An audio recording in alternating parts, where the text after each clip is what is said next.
মানুষের এত এত ভালোবাসা, সত্যি আমি অভিভূত।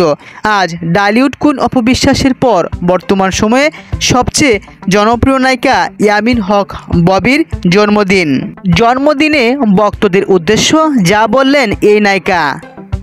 তিনি বলেছেন, জন্মদিনটা বরাবরই আমার কাছে স্পেশাল। আমার বাবা মারা যাওয়ার পর থেকে গত 5 বছর আমি চেষ্টা করি বিশেষ এই দিনে যে কোনো একটা সময় এতিম শিশুদের সঙ্গে আনন্দটুকু ভাগাভাগি করে নিতে। তাদের সঙ্গে আলাদাভাবে কেক কাটা হয়ে থাকে প্রতি বছরই। দেশের চলমান পরিস্থিতিতে এর বাইরে আর কোনো পরিকল্পনা নেই আমার। এছাড়া এখন পরিবারের সবাই দেশের বাইরে রয়েছেন। মাঝখানে আম্মা এসে আবার অস্ট্রেলিয়াতে চলে গেলেন। তবে ভালো লাগছে যে গত রাত থেকেই প্রচুর মানুষের শুভেচ্ছা ও ভালোবাসা পাচ্ছি। মানুষের এত এত ভালোবাসায় সত্যি আমি অভিভূত। আশা রাখবো মানুষ যেন এভাবেই সারা জীবন তাদের ভালোবাসায় আমাকে রাখেন।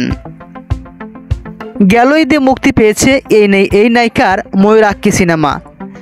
শাকিব খানের পরেই এই নায়িকা বাংলাদেশে সবচেয়ে জনপ্রিয়তা লাভ করেছে বিগত সিনেমা মুক্তি পাওয়ায়। রূপালী পর্দায় যেমন অভিনয় করে ভক্তদের মন জয় করেছেন, ঠিক তেমনি সামাজিক যোগাযোগ মাধ্যমে অ্যাক্টিভ থাকায় প্রায় সময় ওনার মনের কথাগুলো, আবেগ অনুভূতিগুলো শেয়ার করেন ভিডিও পোস্ট এবং ফটো আপলোড দিয়ে। এই নায়িকার ভক্তের সংখ্যাও কম না। সম্প্রতি ছাত্র জনতার বিপ্লবে এই নায়িকা তিনি বলেছেন, আমি এই বিপ্লবের মধ্যে নতুন স্বপ্ন দেখি। আমি আশা রাখি এই নতুন স্বাধীনতার হাত ধরে দেশ শান্তি প্রগতিতে নতুন দিগন্তের পথে হাঁটবে। এই মুহূর্তে আমাদের সবার উচিত ছাত্র জনতার অভ্যুত্থানে অর্জিত দ্বিতীয় বিপ্লবের মূল্যবোধকে সমুন্নত রাখা।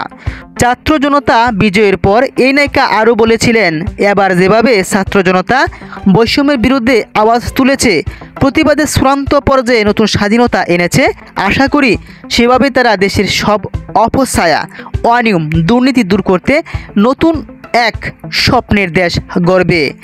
এই নায়িকা যেমন চিন্তা করেন সিনেমা প্রেমীদের জন্য, তেমনি চিন্তা করেন সাধারণ মানুষের জন্য। তাই এই নায়িকাকে নিয়ে স্বপ্ন দেখেন বিনোদন প্রেমীরা। নানা আগ্রহ জাগে নতুন সিনেমা কবে মুক্তি পাবে। এই নায়িকা বিনোদন প্রেমীদের উদ্দেশ্য, ভক্তদের উদ্দেশ্য একটি বার্তা দিয়ে রেখেছেন। তিনি বলেছেন, আমার অভিনীত কুয়াব নামের একটি চলচ্চিত্র মুক্তির অপেক্ষায় রয়েছে। দেশের পরিস্থিতি স্বাভাবিক পর্যায়ে এলেই ছবিটি মুক্তি দেওয়া হবে। এছাড়া লন্ডনে নাম ঠিক না হওয়া আরও একটি ছবির শুটিং শেষ করেছি, যার ডাবিং এখনও বাকি রয়েছে। আশা করি দ্রুতই ডাবিং শেষে এই সিনেমাটির মুক্তির জন্য প্রস্তুত হবে। চলচ্চিত্রের ভবিষ্যৎ নিয়ে এই নায়িকা ভাবেন, একজন অভিনেত্রী হিসেবে আমার ধ্যান জ্ঞানই চলচ্চিত্র। ফিল্ম এমন একটি মাধ্যম যা দিয়ে মানুষের দূরে থেকেও অনেক কাছাকাছি থাকা যায়। এই নায়িকা যেমন সিনেমা দিয়ে মন জয় করেছেন, তেমনি সাধারণ মানুষের পাশে দাঁড়িয়েও সকলের মন জয় করেছেন।